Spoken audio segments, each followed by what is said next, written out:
कानी बहू। किशोरी लाल जी के बेटे राघव की शादी की बात जगह जगह चल रही थी, लेकिन किशोरी लाल जी को कोई लड़की पसंद ही नहीं आती थी। और उसकी एक ही वजह थी, किशोरी लाल जी का लालची होना। उनको लड़की वालों से मोटा दहेज चाहिए था और इसी चक्कर में एक दिन वो एक बहुत पैसे वाले के घर अपने बेटे का रिश्ता लेकर पहुंचे। उस आदमी का नाम था ओम प्रकाश। देखे किशोरी लाल जी, मेरी एक ही बेटी है और मेरी सारी संपत्ति जायदाद सब कुछ मेरी बेटी नैना का ही है।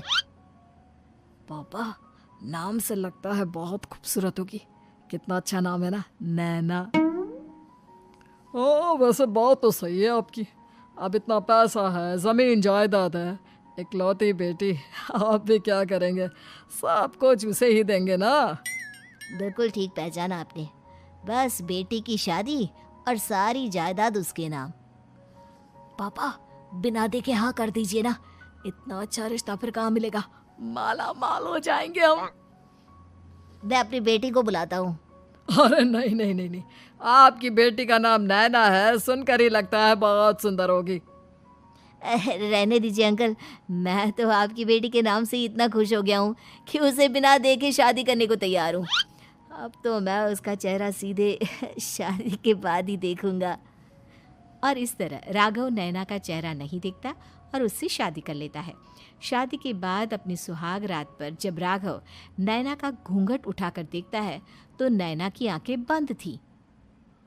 कितनी खूबसूरत हो तुम नैना, जरा अपनी आंखें खोलकर मेरी तरफ देखो तो सही।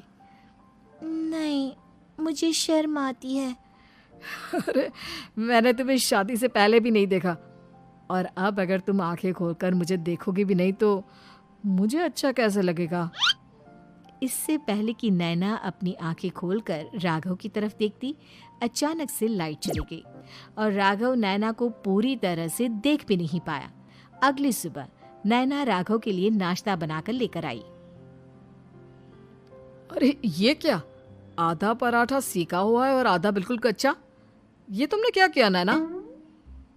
बहू, तुमने क्या आधा पराठा तवे से नीचे लटका कर रखा था, जो आधा सिका है और आधा कच्चा? मुझे जितना दिखेगा उतना ही तो सीखूंगी ना पापा जी।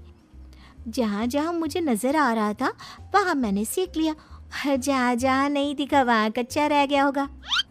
इसका क्या मतलब है? ये कैसा मजाक कर रही है तुम? अरे बहू, तुमने इतना लंबा घूंघट क्यों लगाया हुआ है? देखो, हमारे घर में बहुओं को बेटी की तरह रखा जाता है, और फिर तुम तो इतना सारा माल लेकर आई हो। देखो, ये घूंघट डालकर रखने की कोई ज़रूरत नहीं है। हाँ नैना, पापा जी ठीक कह रहे हैं, तुम तो आराम से रहो, अपना ही घर समझो। नैना अचानक से अपना घूंघट उठा लेती है।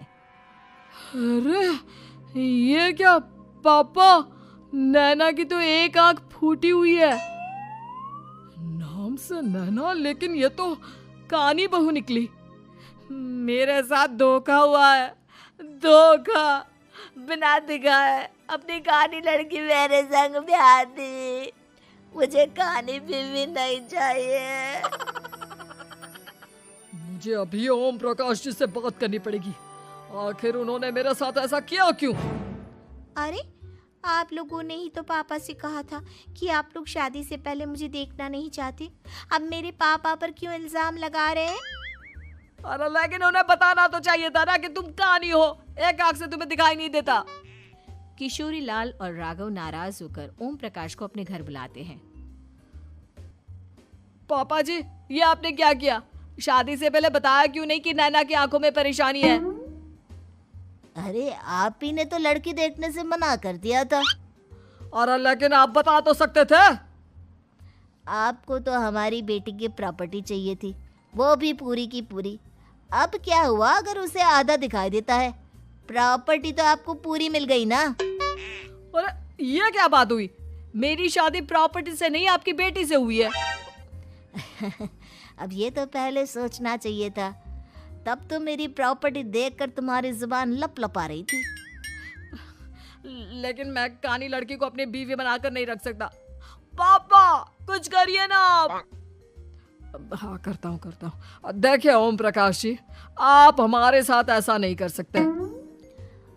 और तुम देखो, अगर तुमने मेरी बेटी से शादी तोड़ी ना, तो जो भी प्रॉपर्टी मैंने तुम्हें दी है वो तो पूरी की पूरी वापस ले ही लूँगा, और आधी प्रॉपर्टी तुम्हारी भी लूँगा। अरे मेरी आधी प्रॉपर्टी भला क्यों लेंगे आप?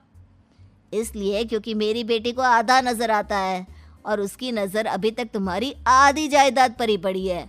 अब तुम उसे घर से निकालोगे तो कुछ तो लेकर जाएगी ना। और अगर हम आपकी बेटी को अपने घर की बहू बना कर रखे तो?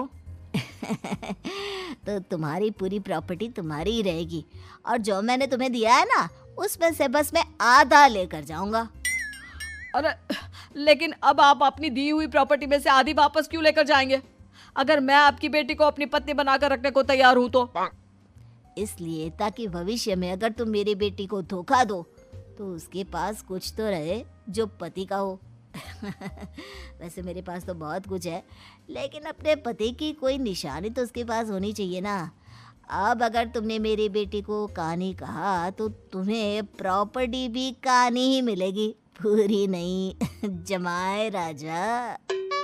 किशोरी लाल और राघव समझ चुके थे कि वो बुरी तरह फंस चुके हैं और अब उनके पास वहां से निकलने का कोई चारा नहीं है। अब समझ में आया ना, लालच बुरी बला होती है। एक तो तुम्हें प्रॉपर्टी मिली, ऊपर से बीवी मिली, उसमें तुम्हें नखरे भी दिखाने हैं। आए बड़े, चुपचाप बैठो दोनों। कुछ दिनों के बाद नैना राघव की कार लेकर बाजार घूमने निकलती है और जब कार लेकर वापस आती है, ये क्या? एक तरफ से मेरी गाड़ी पूरी खराब हो चुकी है। लगता है तुमने मेरी गाड़ी को किसी दूसरी गाड़ी के साथ एक्सीडेंट किया है। अरे अरे कितना बड़ा नुकसान कर दिया तुमने बहू। वो क्या है ना पापा जी, मुझे एक आंख से दिखाई नहीं दे रहा था, सामने से गाड़ी आ रही थी। मुझे तो सिर्फ आधा ही दिखाई दिया और वो गाड़ी मेरी कार से रगड़ते हुए निकल गई। अब मैं क्या करूं बताओ? आप इसे ठीक कराने के पैसे कौन देगा? तुम्हारे पापा? तुमने मुझसे इस तरह से बात की? अभी रुको। नैना राघव की शिकायत ओम प्रकाश को कर देती है। देखो राघव, अब जो मेरी आधी प्रॉपर्टी तुम्हारे पास थी ना, उसमें से आधी और मैं लेकर जाऊंगा, क्योंकि तुमने मेरी बेटी को डांटा। अरे नहीं नहीं पापा जी, गलती हो गई, माफ कर दो। गलती की तो कोई गुंजाइश ही नहीं। अगली बार मेरी बेटी को डांटा तो बची हुई आधी में से आधी और ले जाऊंगा। लालच के चक्कर में हम दोनों ने बहुत बड़ी गलती कर दी बेटा। एक तो तुम्हें कानी बहू मिली और ऊपर से जो माल मिला वो भी काना। इस तरह राघव की हर एक गलती पर ओम प्रकाश उसकी प्रॉपर्टी का आधा आधा हिस्सा लेकर अपना सारा माल वापस ले गया और राघव को कानी बीवी से काम चलाना पड़ा। भाई लालच वाकई में बुरी बला है।